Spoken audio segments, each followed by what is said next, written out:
आज हम जानेंगे इतिहास के बारे में। इतिहास क्या है, इसका अर्थ क्या है, इसको क्यों पढ़ना चाहिए, इसको पढ़ने से हमें क्या फायदा है और इसका अन्य विषयों के साथ क्या संबंध है।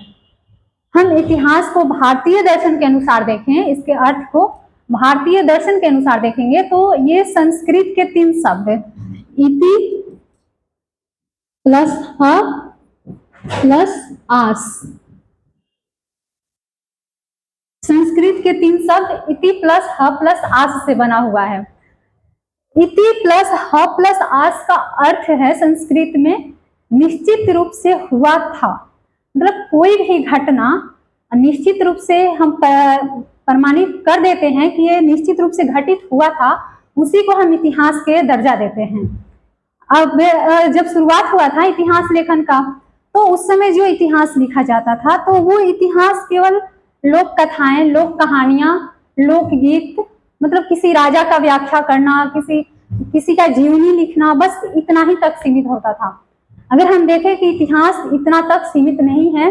जैसे एक अरब के दार्शनिक हैं, वो कहते हैं कि इतिहास जो है वो केवल राजा और योद्धा के लिए है। अरब के दार्शनिक के अनुसार इतिहास जो है राजा और योद्धाओं के लिए है। केवल उनके राजा के बारे में जो भी जानकारी है वो दिया जाता है, और जो योद्धा कौन से युद्ध लड़ते हैं, उस युद्ध का परिणाम क्या होता है, बस इतना तक सीमित किया गया है। जो कविता है वो मनुष्यों के लिए है, और जो गणित सब्जेक्ट है वो दुकानदारों तक सीमित है अरब दार्शनिक के अनुसार। लेकिन ये चीजें गलत है। ऐसा नहीं है कि इतिहास केवल राजा तक ही सीमित है, उसके अलावा भी इतिहास का विस्तृत क्षेत्र है। और इतिहास इतना ही तक सीमित नहीं है। ये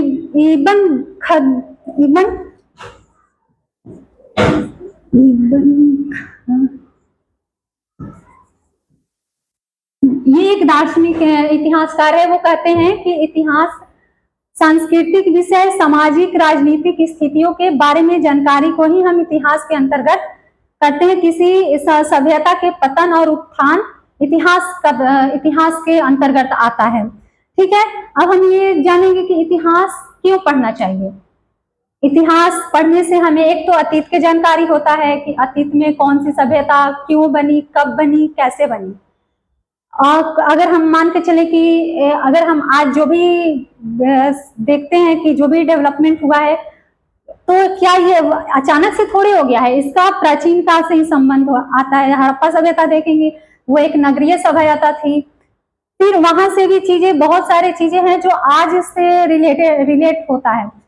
वर्तमान को समझने के लिए भी हम इतिहास, वर्तमान परिस्थितियां, जो सामाजिक मुद्दे हैं, जो राजनीतिक मुद्दे हैं, इसको समझने के लिए इतिहास का अध्ययन करना बहुत जरूरी होता है। भविष्य के निर्माण के लिए भी हम इतिहास पढ़ सकते हैं। अगर कोई गलतियां इतिहास में की गई है, उस गलतियों को सुधार के हम बेहतर भविष्य का निर्माण करते हैं। इसके लिए इतिहास पढ़ना बहुत जरूरी होता है। इतिहास केवल लोक कहानी है या लोक कथाएं हैं, नहीं। इतिहास अगर देखते हैं तो इतिहास में हम भूगोल से संबंधित, अगर भूगोल सब्जेक्ट से हम इतिहास का दर्शन लेते हैं, भूगोल सही है, भूगोल सही है, भूगोल से इतिहास का संबंध।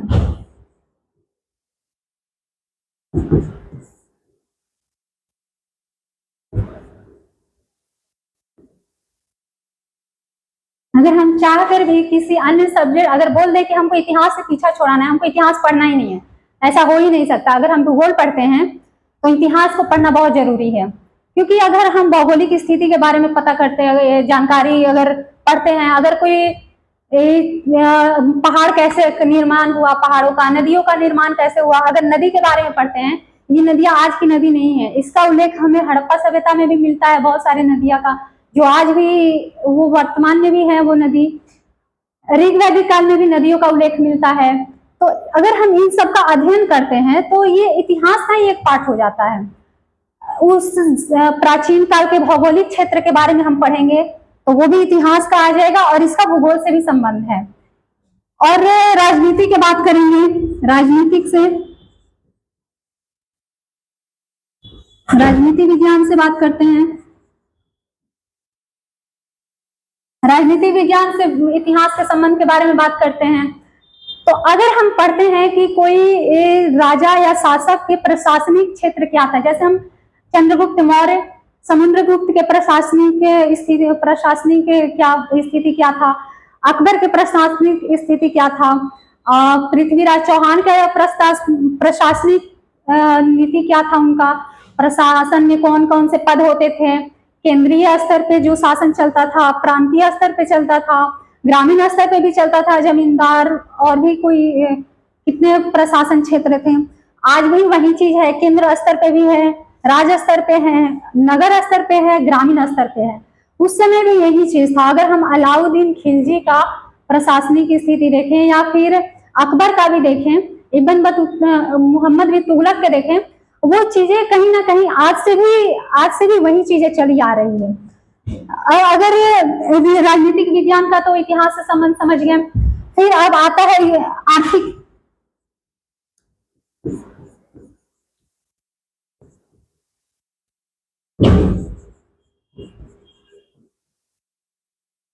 आर्थिक विज्ञान, जिसे हम इकोनॉमिक्स कहते हैं।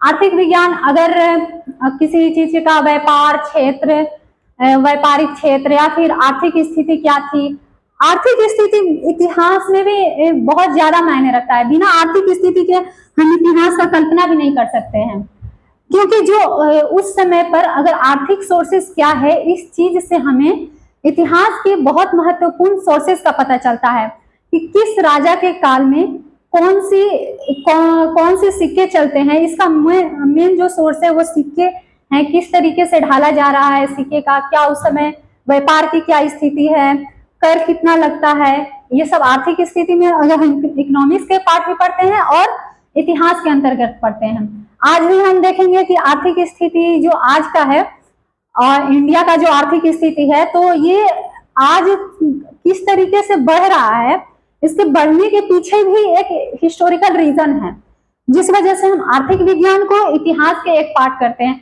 जो है अब साइंस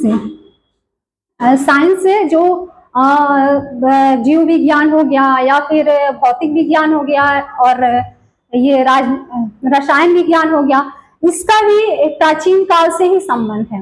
मेडिकल सोर्स देखते हैं, मेडिकल सोर्स जो प्राचीन काल में जो दवाएं होती थी आयुर्वेदिक तरीके से, वो कहीं ना कहीं आज भी जिसको हम हेमोपैथिक करके यूज करते हैं, उसको जो उस समय पे आयुर्वेदिक दवाएं थी, तो उसका जो उत्पत्ति होता है दवा का, जो आज भले ही ये डेवलप कर चुकी है, बहुत ज्यादा डेवलप की है, लेकिन इसका सोर्सेस है वो प्राचीन काल से ही चली आ रही है। आज भी बहुत सारे ऐसे रोग है जिसका निवारण के लिए हमें आयुर्वेद पे निर्भर करता है, तो ये इससे भी संबंध है। अगर हम किसी डॉक्टर के पास जाएंगे तो वो बोलेगा कि आप पहले वाला पर्चा लाइए, जो पहले वाला पर्चा का संबंध है वही इतिहास के अंतर्गत आ जाता है आपके। फिर इससे रसायन विज्ञान है, इसका भी तत्व प्राचीन काल से संबंध है। भौतिक का भी लौह युगीन सभ्यता एक है, लोहे का निर्माण कैसे हुआ, तांबे का किस तरीके से बर्तन बनाए, तांबे का जो सिक्के ढाले गए, तांबे के वस्तुएं बनाए गए, ये इतिहास का भी पार्ट है और रसायन विज्ञान का भी पार्ट है। आता है अब मैथ गणित, इसका भी गणित का भी इतिहास से बहुत ही खास संबंध है। गणित शब्द जो गुप्ता पीरियड के बाद आता है, आर्यभट्ट के द्वारा भी गणित को विस्तार किया गया, लेकिन जो क्या आर्यभट्ट के मतलब इसका संबंध केवल आर्यभट्ट से ही थोड़े था, इससे पहले भी ये घटित हो चुका है। अगर हम हड़प्पा सभ्यता की बात करें, हड़प्पा सभ्यता के जो उत्खनन में प्राप्त हुआ है, उसमें मापने की विधियां का पता चलता है, तो क्या अचानक से वो थोड़े लोग मापते हैं, उसमें भी कहीं ना कहीं गणित का सोर्सेस था।